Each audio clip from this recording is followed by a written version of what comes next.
welcome to the channel where two out-of-line girlfriends get exactly what they deserve. Our first story comes from a throwaway account in late May 2016. So, let's get into our today's first story. I asked my crush Kate of 3 years out on a coffee date. 3 dates later, we made things official. For the next 7 months, our relationship felt too good to be true.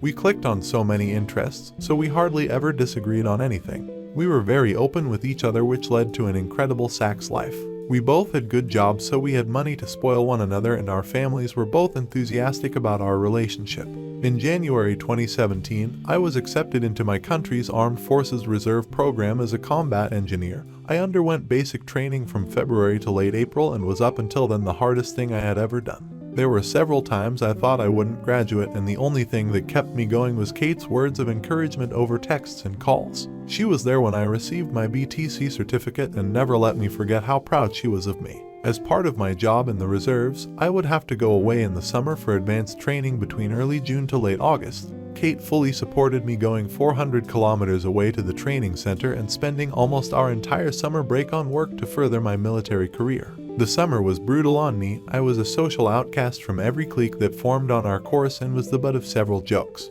My self-esteem plummeted through the floor, but Kate's belief in me was what made me prevail. I passed 5th best on course, and I owed it all to her. The decline, things between us started to sour after returning home. According to her, I wasn't as spontaneous and outgoing as before I went away. I was dismissive, took small jabs and jokes as personal insults, and would rather stay in, watch movies, and have sex instead of going out. Unbeknownst to both of us, I had developed some nasty social anxiety due to the events of the summer, and it started to affect our relationship.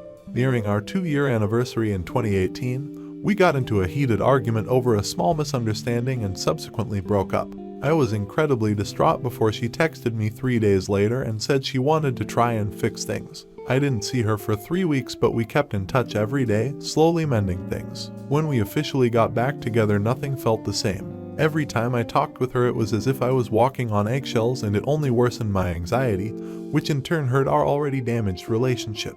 Then things finally came to a head at the end of July, the hurt. While in school, Kate had met a dude named John. She saw in John what she used to see in me, and they quickly became very close friends. He consoled her through our breakup and every little time I messed up afterwards. For the record, I knew of John but never thought Kate would ever do anything with him.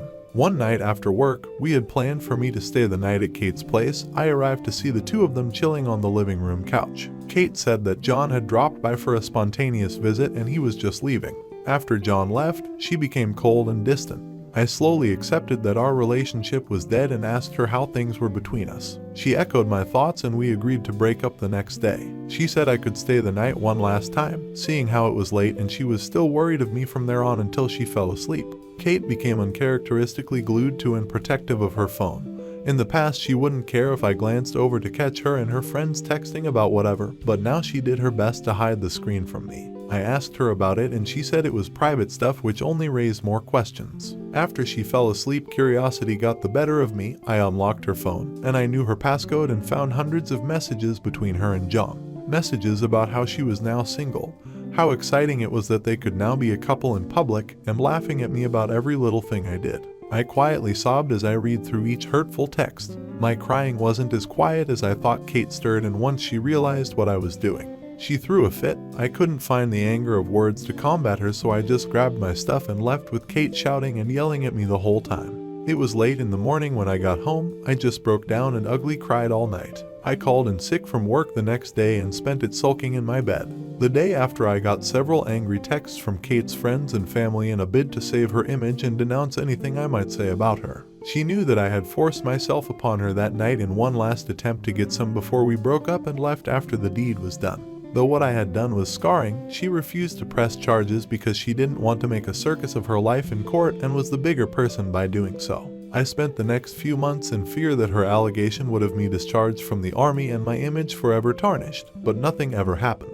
The revenge: 5 months afterward, Kate sent me a DM after pleasantries. She basically apologized for the whole thing and actually admitted to faking it, though she would never publicly admit it to save her own reputation. This angered me, but I kept cool. I screenshot the text and continued talking with her over the next 3 months. She entered into a cycle of events as follows: complain about her current life situation, usually about John screwing up in their relationship in one way or another, and asking for advice, lamenting our relationship, how I never screwed up like John did, how she wished we could go back to the way things were, blah blah blah. Because John finally pulled his head out of his ass, did some huge romantic gesture and saved the relationship. Going on a smear campaign on social media about our relationship, employing her friends for help, knowing in full that I would see it all and trying to bait me into an argument. It would work. She would try to turn the argument around and paint me as the bad guy and then block me for about a month before repeating the cycle. This happened 3 times like clockwork and always left me burnt out and broken, but a part of me wanted it to happen each time I did. I took screenshots of every damning thing she said. I had a full SD card of everything I compiled before I finally decided it was time, making several picture copies of the worst text messages I caught.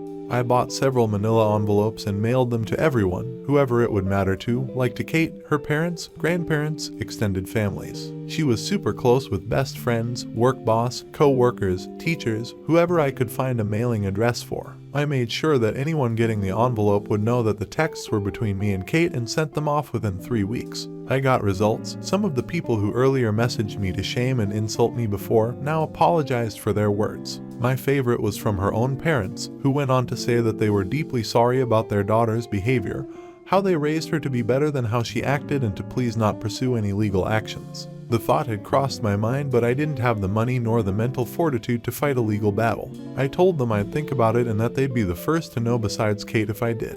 Kate sent me some texts as well with things like, "How could you betray my trust like that, or you ruined my life, you bastard." I didn't reply. I just read every angry text that flew in with a satisfied grin and then blocked her when they stopped. I never fully found out how badly her life was affected by my revenge, but I do know that she dropped out of school and no longer has a job. I hope John was worth it. Hey, original poster. This is such a hectic story, and it really sucks that you had to go through the stress of her cheating and lies. I commend you for powering through the situation and keeping your cool while collecting the evidence to strike back. Now, let's get into our today's second story. As a dumb freshman, I rushed into a relationship with a freshman girl who lived right above me. We'll call her Megan. It was convenient for me to date someone who lived so close, but everyone else in our building hated Megan because she talked a lot and almost exclusively about herself. She bragged often about being a fairly aggressive person, but somehow I overlooked that mile-wide red flag right after Thanksgiving break. At the end of an evening class, I got a call from my mom, who noticed some unusual activity on my checking account. Back then I had no credit card, so this debit card was my only access to my savings. While I lived on campus, I rarely needed to buy anything during the semester, so I was puzzled to find that $104.29 which had left my bank account over 2 weeks in the form of 6 Grubhub food orders. At this point I trusted Megan, but I decided to ask her about the money right away. She denied any involvement and suggested that I cancel my debit card. After a really long phone call to the bank, I did just that.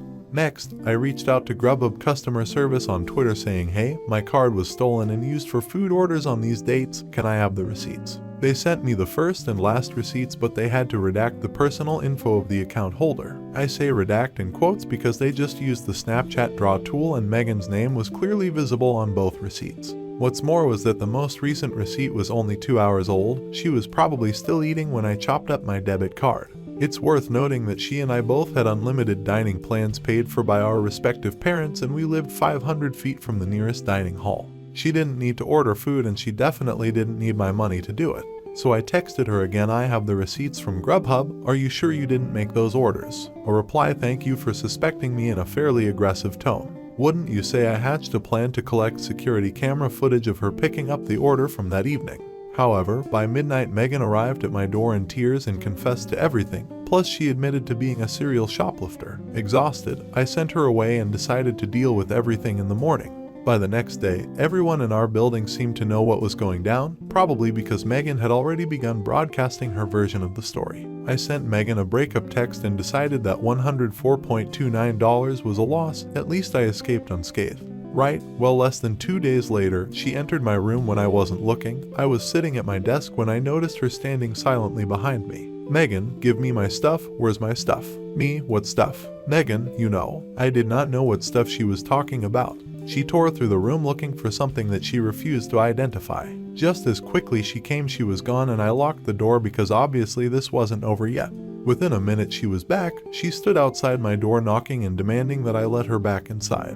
The knocking quickly got more violent. She started shouting, "I know you're ducking in there," and opened the ducking door. Mind that we lived in this building with students in our program who all know each other, and all of them could hear her pretty quickly. Megan was rattling the handle of my door. Next, she began throwing herself at it. Shoulder first, trying to break it down. I lived next door to my Ra, but judging by the lack of any intervention, he was elsewhere. So I whipped out my phone and texted him to send backup. Meanwhile, I saw my heavy wooden door bending and buckling. I even heard it crack a bit. My Ra was on duty in another building, so he sent 3 of his colleagues to de-escalate the situation.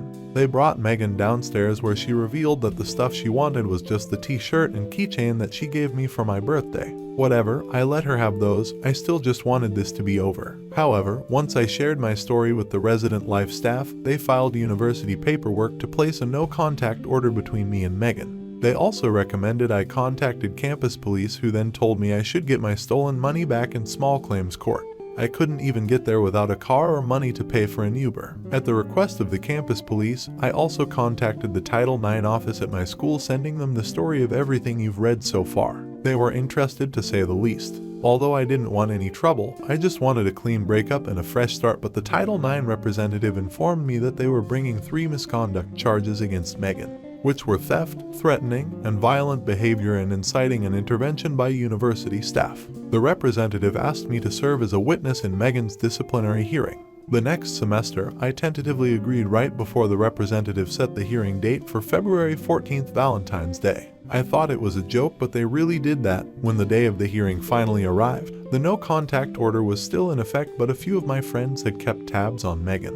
For starters, she failed all of her classes in the fall. Someone in my math course confessed that Megan had tried to sleep with him while she was dating me, and he had to repeatedly tell her no. Even worse, Megan kept telling a twisted version of the whole story to try to turn my friends against me. So when I found out that she had found a new boyfriend, it felt good to know that the Valentine's Day disciplinary hearing ruined whatever evening plans they might have made. I arrived alone at the disciplinary board office, unsure what to expect. The board consisted of grad students, and the hearing was expected to run into the night. Unlike me, Megan did not come alone. She brought both of her parents as character witnesses. That wasn't even a thing here. This wasn't a real courtroom, as you'll soon see, and that's not all. Megan's parents also paid a lawyer to defend her against the charges. The board knew that was unnecessary, but Megan's parents believed so strongly in their daughter's innocence that they had already paid this 3-piece suit to make her case. In the name of fairness, the board members offered me pro bono legal representation, a junior economics major, who we'll call Jimmy. Jimmy had already read my account of the events from the fall, and thanks to my screenshots of Grubhub receipts, he said there was an okay shot of the charges sticking. Then I told him something I'd kept secret for months. When Megan tried to break down my door and I whipped out my phone to text my Ra, I also filmed the whole thing. Jimmy couldn't get enough of the video. There was Megan kicking and screaming and clearly trying to break into my dorm room. It was all the evidence I needed, and no one saw it coming. In the hearing, when the time came for me to take the case against Megan, Jimmy played the video on a big screen in front of everyone. The room went insane. In that instant, I realized that Megan really had convinced everyone I was a liar in her version of the story. According to her, I gave her permission to buy food using my account. She told her parents that she'd asked me politely for her belongings, which I'd rudely hidden from her in my dorm room. In Megan's story, I was the sociopath trying to ruin her reputation. Before I unveiled the video, it was her word against mine. I still didn't want revenge even after finding out that Megan tried to cheat on me. But when I saw her parents flipping out at the video, they said something like, "Why didn't you tell us you did this?" And her lawyer raising hell. He said this evidence was not provided in pre-trial disclosure, and a board member standing over him said, "Sir, this is not a court of law. Please return to your seat." And him shouting objection, and her replying, "We don't have objections. This isn't a corner of law." And Jimmy, my new best friend, just trying not to laugh out loud. That's when I realized how good revenge can feel when it's fair and deserved. The board found Megan responsible on all 3 charges. My side of the bench recommended the university terminate her housing contract and force her to pay restitution. Her side recommended only restitution and a reprimand. The board compromised. Her family paid back most of the money she stole, most because 2 of the 6 orders had the same price, and the lawyer convinced the board I had duplicated an order. And Megan was forced to move into a different dorm building. This probably would have helped her anyway, because every student in our program's building knew everything she'd done and lied about. They wouldn't speak to her, and no one wanted to be her roommate. By the time she had to move buildings, she'd already failed all of her courses, again having paid for her tuition, her unused dining plan, her lawyer, and her restitution. Megan's parents finally pulled her out of school. Where are they now? Last I heard, Megan returned as a part-time student, but I never saw her again because the no contact order still stands. I'm now Facebook friends with the guy Megan tried to seduce. Oh, and Jimmy and I connected on LinkedIn. As for me, well, I no longer date fairly aggressive people. Wow. First, she steals original poster's money for literally no reason because they had full dining accounts, and then attempts to cheat on him. It's clear this girl didn't care about our original poster, while the punishment she is facing is pretty extreme. She brought it upon herself and revenge was necessary. Good job, OP.